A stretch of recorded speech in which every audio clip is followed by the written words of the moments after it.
শহীদ তাহমিদ। শহীদ তাহমিদকে অনেকে ছিলেন, নরসিংদীর প্রথম শহীদ বলা হয়। তার বাসায় যখন যাই, আঙ্কেলকে জিজ্ঞেস করি যে আঙ্কেল, তাহমিদ কোন রাজনৈতিক দলের ব্যানার ছিল কিনা। এটা একেবারে হইতেই পারে সে কোন রাজনৈতিক দলের ছিল। আঙ্কেল ডিনাই করেছে যে না, সে ছিল না।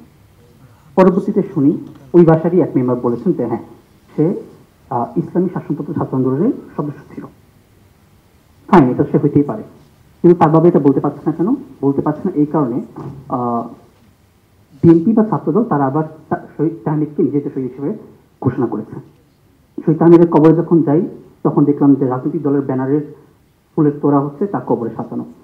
এই যে শহীদদেরকে নিজেদের দলীয় ব্যানারে রিপ্রেজেন্ট করা, কুক্ষিভূত করা, এটার কারণে যেটা হয় তাদের সার্বজনীনতা নষ্ট হয়। এইসব বলার কারণ হচ্ছে কয়েকটা বিষয় আমরা দেখি। একটি হচ্ছে এই যে পরিবার থেকে শহীদ হচ্ছে, একেবারে যে নিজে একাই আর্মি মেম্বার ছিলেন, হয়তো তার শহীদ হওয়ার ইচ্ছে ছিল না, কিন্তু সে শহীদ হয়েছে, পরিবারকে মেনে নিতে পারছে না। এই দিকে তাদের হিলিংটা কিভাবে হতে পারে, এটা নিয়ে একটা ডিসকাশন হতে পারে। সবার সাথে কথা বলে যেটা বুঝেছি, তারা চায় যে আন্দোলনের যে স্টেক হোল্ডাররা তারা তাদের বাসায় আসুক, তারা তাদের একটু কথা শুনুক, তাদেরকে তাদের কি চাওয়া এটা যাতে একটু তারা শুনে, এটা হচ্ছে তাদের কথা। আর আবার হচ্ছে এই বিষয়টা যে সার্বজনীনতার একটা ব্যাপারটা, রিকগনাইজের ব্যাপারটা, এই বিষয়গুলো হচ্ছে যে মেন্টালিটি নিয়ে অনেক ভ্যারি করে। আপাতত মানে এটাই আমি বলতে চাচ্ছি, আপনার মতামত দরকার।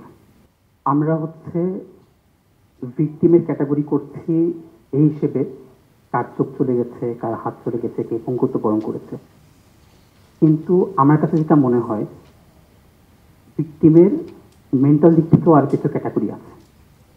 এখানে অনেকে আহত হয়েছে এটা জেনে যে সে আন্দোলনে গেলে শহীদ হতে পারে, আবার অনেকে শহীদ হতে পারে এই ইচ্ছা থেকে আন্দোলনে গিয়েছে, কিন্তু সে আহত হবে এটা সে বুঝেনি বা এটা সে চায়নি।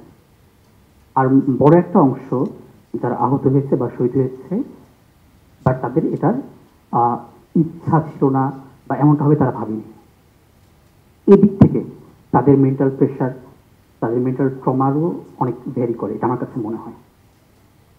আমি একটু সময় চেয়ে নিচ্ছি আর কি, একটু এক্সপিরিয়েন্স শেয়ার করি। আমি কিছুদিন আগে একটু ডকুমেন্টারি কাজে নরসিংদী গিয়েছিলাম।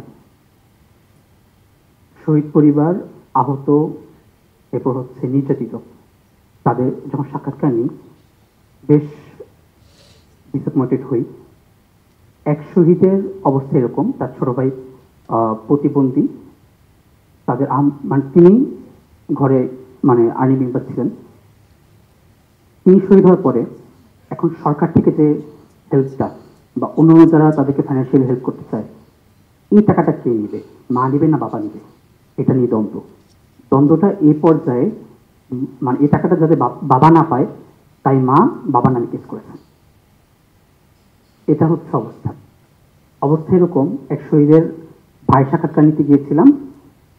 সে প্রথমে কথা বলতে খুবই ভয় পাচ্ছিল, কারণ সেখানে এমন একটা লোক ছিলেন যে লোকের আত্মীয়ই তাকে গুলি করে মেরেছে। তারা এখনো এই ভয় থাকে, মানে যারা গণহত্যা করেছে তারা এখনো শহীদ পরিবারের বাসাগুলা দেখে রাখে যে তাদের সাথে কারা কারা এসে কথা বলে, কারা কারা এসে কথা বলে না। এই নিরাপত্তাহীনতায় ভোগা।